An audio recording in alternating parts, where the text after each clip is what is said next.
Dieu sauveur. Le thème de Dieu sauveur traverse toute la Bible, de la Genèse à l'Apocalypse. Il révèle le cœur même de Dieu, un Dieu qui délivre, qui restaure, qui rachète et qui donne la vie. Dieu sauveur dans l'Ancien Testament. Avant même la venue de Jésus, Dieu se révèle comme sauveur. Ésaïe 43, 11. C'est moi qui suis l'Éternel, et hors moi, il n'y a point de sauveur. Dieu affirme clairement qu'il est l'unique source du salut. Il sauve de l'esclavage, comme Israël en Égypte, Exode 14, 13 à 14, des ennemis, du péché, du jugement. Psaume 62, 2. Oui, c'est lui qui est mon rocher et mon salut. Ici, David ne parle pas seulement d'un secours temporaire, mais d'un salut profond et personnel. Le besoin d'un sauveur. Pourquoi avons-nous besoin d'un sauveur? Romains 3, 23. Car tous ont péché et sont privés de la gloire de Dieu. Le péché nous sépare de Dieu. Aucun effort humain ne peut nous sauver. Romains 6, 23. Car le salaire du péché, c'est la mort. Mais le don gratuit de Dieu, c'est la vie éternelle en Jésus-Christ, notre Seigneur. Sans Dieu sauveur, l'humanité est perdue. Mais Dieu, dans son amour, a prévu un plan de salut. Jésus-Christ, la manifestation parfaite de Dieu sauveur. Le salut devient pleinement visible en Jésus-Christ. Matthieu 1, 21. Tu lui donneras le nom de Jésus. C'est lui qui sauvera son peuple de ses péchés. Le nom Jésus signifie Yahweh sauve. Jean 3, 16. Car Dieu a tant aimé le monde qu'il a donné son Fils unique. Le salut est un acte d'amour. Acte 4, 12. Il n'y a de salut en aucun autre. Le salut n'est pas une religion, mais une personne, Jésus-Christ. Comment Dieu sauve-t-il? Par la grâce. Éphésiens 2, 8 à 9. Car c'est par la grâce que vous êtes sauvés, par le moyen de la foi. Le salut est un don gratuit, par le sang de Christ. 1 Pierre 1, 18 à 19. Par le sang précieux de Christ, par la foi. Romains 10, 9. Si tu confesses de ta bouche le Seigneur Jésus, tu seras sauvé. Les dimensions du salut. Le salut biblique est complet. Salut spirituel, pardon des péchés, 1 Jean 1, 9. Salut présent, Dieu nous délivre chaque jour, Psaume 34, 20. Salut éternel, Apocalypse 7, 10. Le salut est à notre Dieu et à l'agneau. Dieu sauveur dans les moments difficiles. Quand tu traverses la souffrance, l'injustice, la peur, l'échec. Souviens-toi, Psaume 46, 2. Dieu est pour nous un refuge et un appui. Lamentation 3, 22 à 23. Les bontés de l'Éternel ne sont pas épuisées. La réponse de l'homme face au Dieu sauveur. Le salut exige une réponse. Se repentir, Acte 3, 19. Croire, Jean 1, 12. Persévérer, Matthieu 24, 13. Dieu sauveur n'est pas seulement celui qui sauve un jour, mais celui qui sauve chaque jour. Il sauve du péché, de la condamnation, de la peur, du désespoir et finalement de la mort éternelle. Tite 3, 5.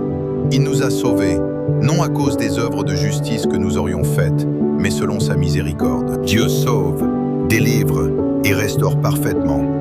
L'Éternel est ma lumière et mon salut. De qui aurais-je crainte? Psaume 27, 1. Le salut ne se trouve en aucun autre, car il n'y a sous le ciel aucun autre nom, par lequel nous devions être sauvés.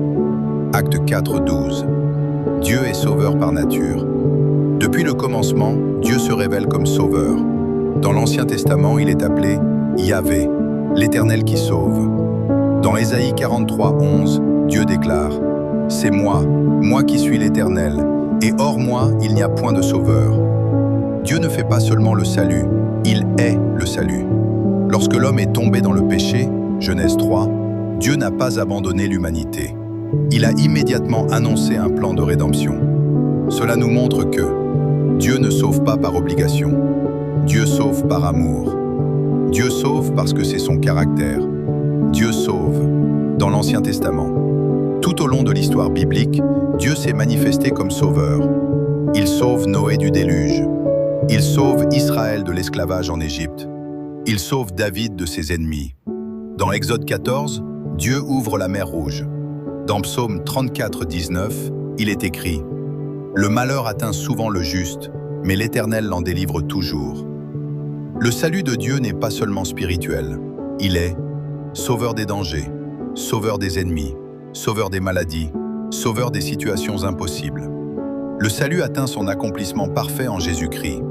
Dans Jean 3, 16, « Car Dieu a tant aimé le monde qu'il a donné son Fils unique. » Le nom Jésus signifie « l'Éternel sauve ». Dans Matthieu 1, 21, « Tu lui donneras le nom de Jésus, c'est lui qui sauvera son peuple de ses péchés. » Pourquoi avons-nous besoin d'un sauveur? Parce que tous ont péché.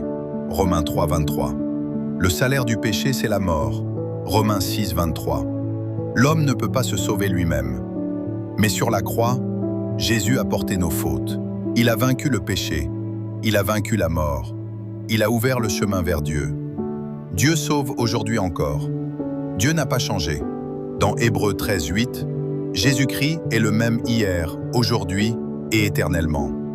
Cela signifie que il sauve encore les âmes perdues, il restaure les vies brisées, il délivre des dépendances, il relève ceux qui sont tombés. Peut-être que tu es fatigué, tu es dans la souffrance, tu es dans la peur, tu te sens loin de Dieu. Écoute ceci, Dieu est encore sauveur.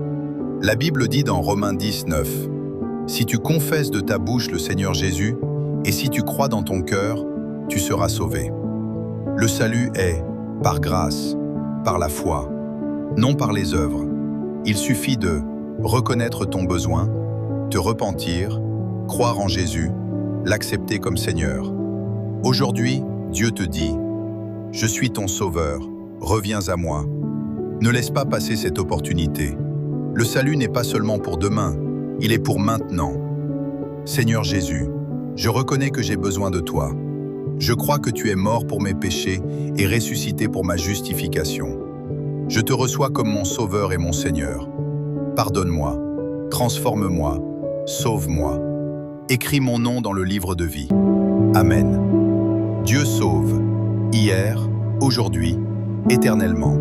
Il est le Sauveur des nations, le Sauveur des familles, le Sauveur des individus, ton Sauveur personnel.